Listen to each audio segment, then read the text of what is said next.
Baby Muaz is only 2 months old, living day to day, surviving the most relentless Israeli bombing campaign the Gaza Strip has seen in decades. Muaz's mother tells us how she faced airstrikes the day she gave birth. Our home in Jabalia was hit by missiles. It was leveled.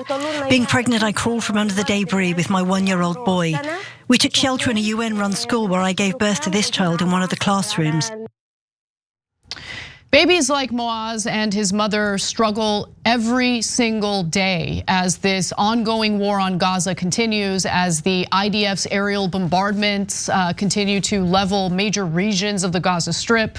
But somehow, believe it or not, they're the lucky ones, because according to a humanitarian agency known as CARE, or Cooperative for Assistance and Relief Everywhere, miscarriages have skyrocketed in the Gaza Strip since the bombing began. And wait till you hear by how much.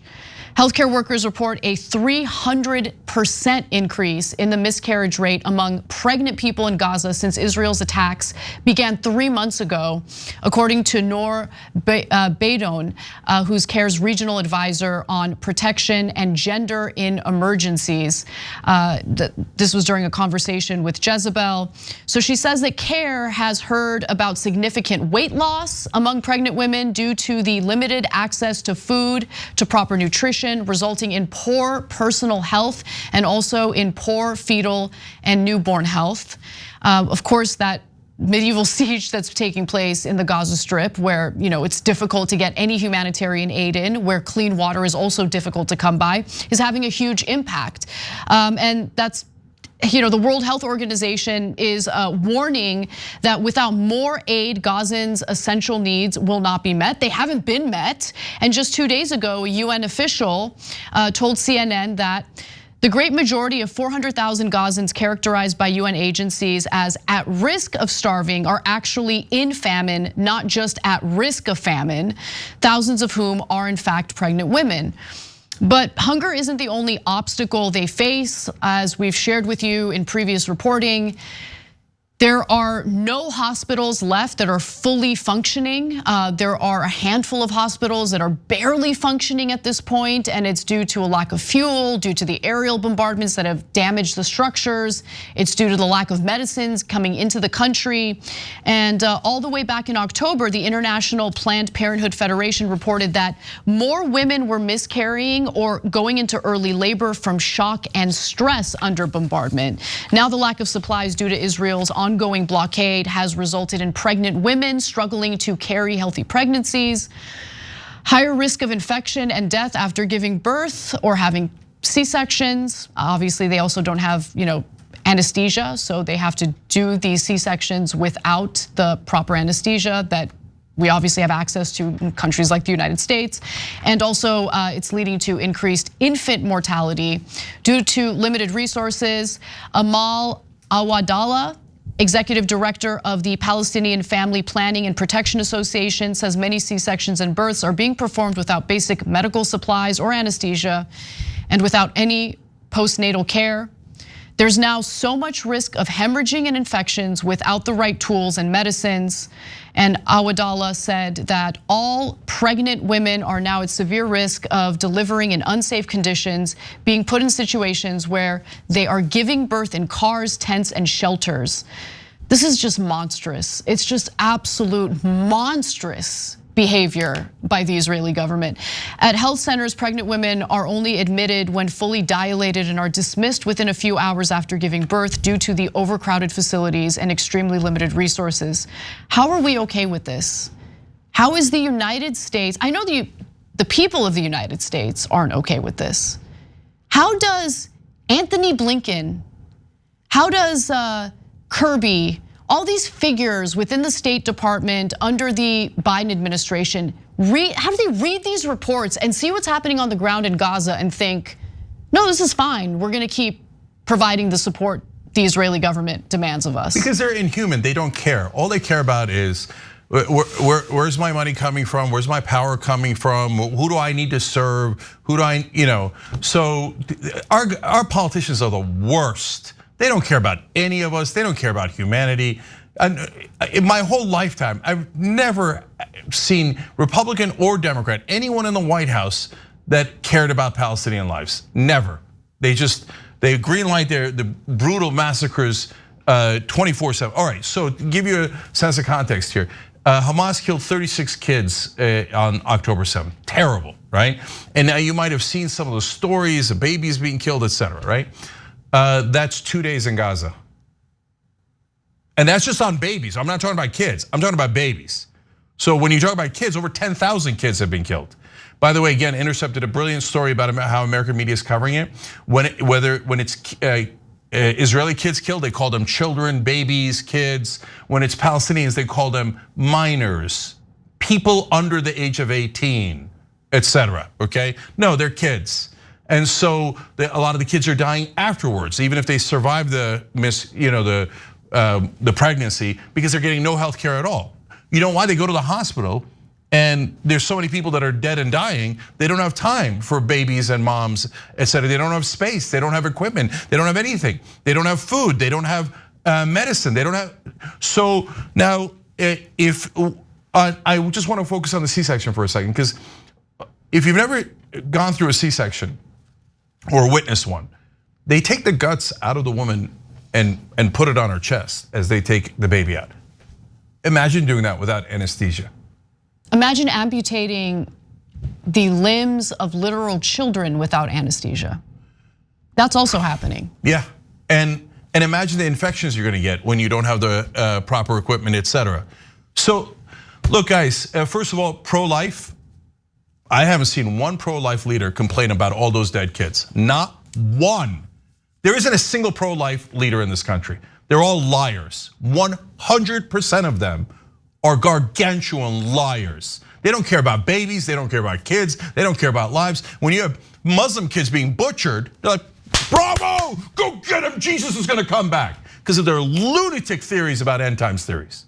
Okay, so pro-life movement, you're zero, you're all liars. Let's be clear. Evangelicals in this country, what are you doing?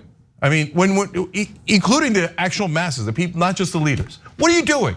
You think Jesus is in favor of massacring kids where he was born? Have you ever read the Bible? Have you ever read one thing in the Bible? No, you don't care about the Bible. You don't care what Jesus said. All you care about is me. I want the end times. I want Jesus to come back and say, I was right and everybody else was wrong and I want him to murder everyone. Oh, the Muslims are gonna get killed now because I want Armageddon to happen? Yes, if you haven't read the nonsense lunatic theories about end times that unfortunately a quarter of this country believes, you should look into it. Cuckoo for Cocoa Puffs. They wanna start Armageddon and get billions of people killed and murdering Muslims. That's just the appetizer. So pro-life, my ass. None of you are pro-life. Just be honest for once in your life. All you think is me, I want me. Okay, all of the rest of you, kill. Pro-life, get out of here. Zero, none of you.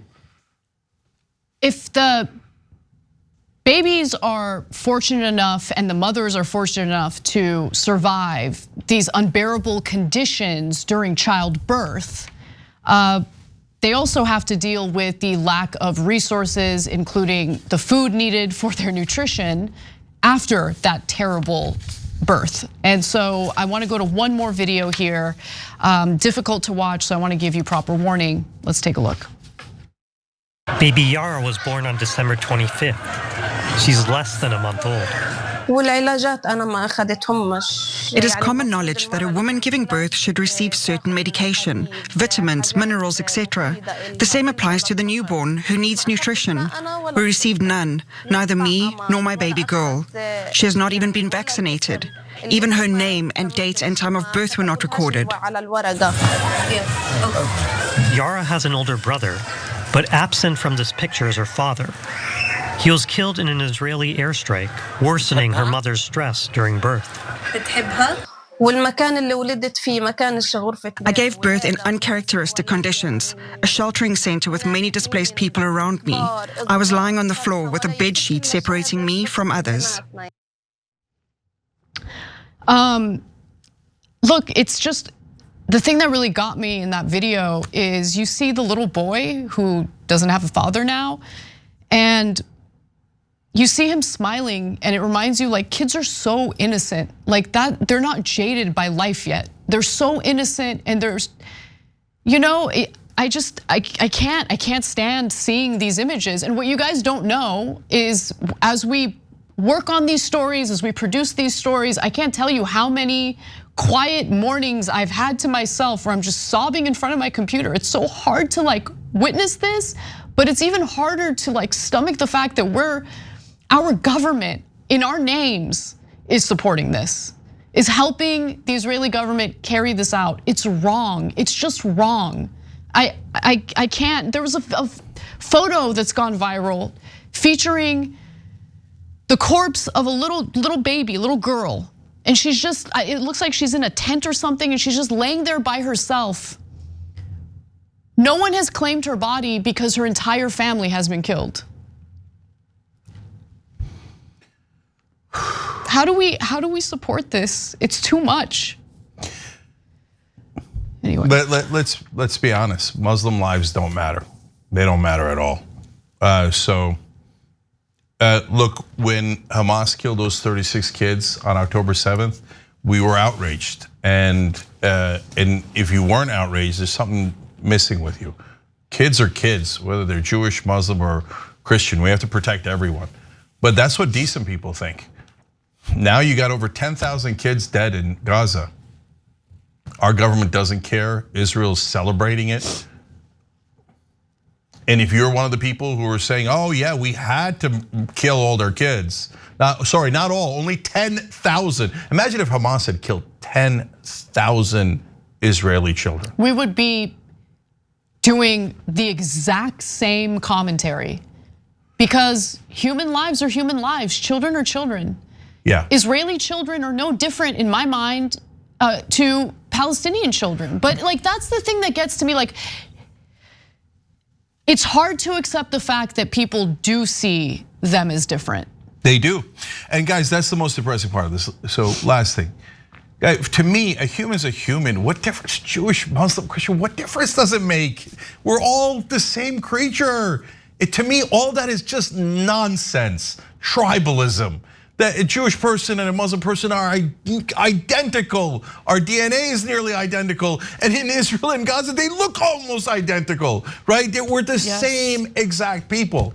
But no, because of tribalism, people think, well, those lives are super precious. Jewish, Christian, American, Israeli, whatever, Western, whatever you want to attach to it. Muslim lives, worthless. Kill their babies, don't care at all. Well, there's something wrong with you if you think that way. Look into in the mirror, I'm not kidding. Look into your soul. If you think those kids' lives aren't worth the same as other people's kids, you lost the thread, you lost your way, you lost your moral compass. Get back to decency and humanity. Thanks for watching. If you become a member, you get to watch all this ad-free, except for, of course, this ad. Still, hit the join button below.